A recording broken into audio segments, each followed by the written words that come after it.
everybody, so today I'm just gonna give you a quick rundown of my Booktube-A-Thon TBR, which is going to start on Monday next week and going to go all the way until Sunday night.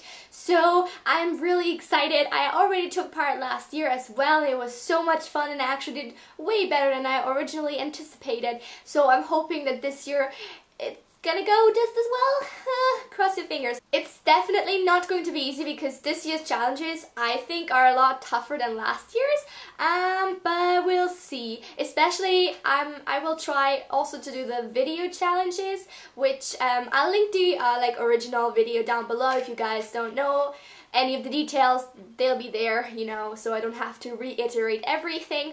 But basically you're supposed to also do like video challenges for the day and do something in a video. And while I might not post videos every day, I'm going to try to attempt, yeah, that's what I'm gonna do, all of the challenges and maybe put them in like days 1 through 4 and then 4 to 6, 7, something like that. I don't know, I can't divide 7 by 2, but something like that. I'll probably do like summed up videos where I do all the challenges and then show you at the end basically. But yeah, without rambling on anymore, here are all the books I plan to read. So for the first challenge, you are supposed to pick a book that has pictures in it, and while I was originally thinking about like picking a Detective Conan manga or something, I realized that, you know, since you are allowed to double up challenges, I'm just gonna pick The Girl Who Circumnavigated Fairyland in a Ship of Her Own Making, because it has pictures. It doesn't have a lot, admittedly, but there are some, and that's a picture. I mean, seriously, who can argue with that? Challenge number 2 is to start and finish a series, and for the start of that series I am picking Curse, A Werewolf's Tale by David Wellington. I will be attempting this challenge because I really want to read this book. I don't have the sequel yet, there's only 2, but I'm hoping that I'll start the week with this book and then hopefully like it and then hopefully be able to really quickly buy the sequel. That's my vague sort of an idea how I'm gonna do that.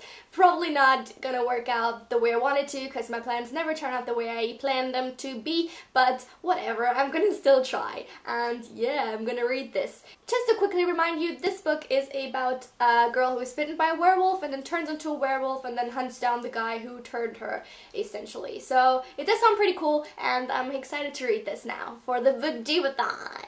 So this is what I meant by doubling up, because challenge number 3 is to read a book with a red cover, and so, oh my god, what are you doing my here? Absolute favorite challenge of all of these because it has that element of uncertainty and, oh, it's so cool, mystery. No, not really, but still it's fun. It's a whole lot of fun. And what I did is I just took my 9-year-old sister and put her in front of my TBR shelf and was like, pick whatever you want.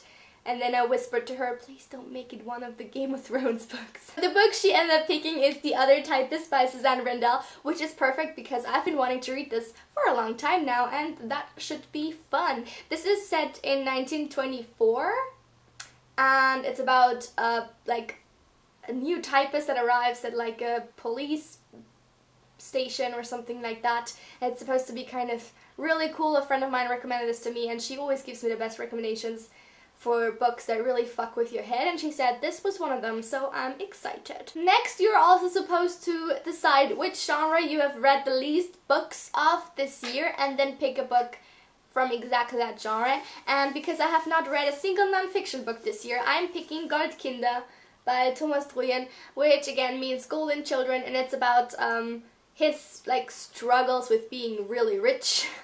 And I know how that sounds, oh my god, but my mom lent this to me and she said that it is really interesting, and so I will look forward to reading that. And yes, it is in German.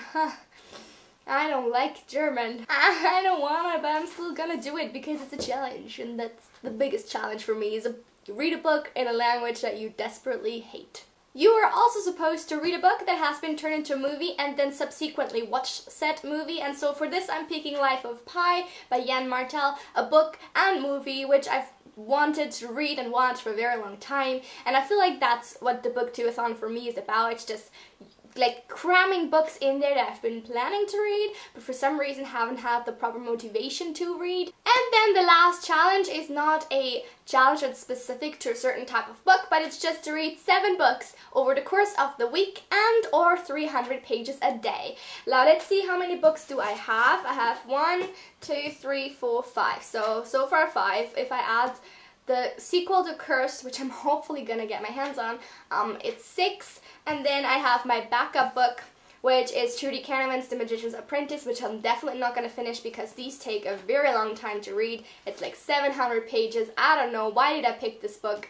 Don't ask, my logic is like very faulty here. But I want to read that, hopefully. I'm motivated, I'm positive and optimistic, and it would be awesome if you guys participate as well. So again, link to the original video is down below. Also subscribe to the official Booktube-A-Thon YouTube channel, which they now have, and it's, I think, moderated by Ariel Bissett. I don't know if there's any other people involved so far. I've only seen videos with her, but it's going to be fantastic. It's going to be so much fun, and I want all of you to participate as well. Let me know if you do so in the comments down below, and I will see you guys soon. Have a lovely week. Bye!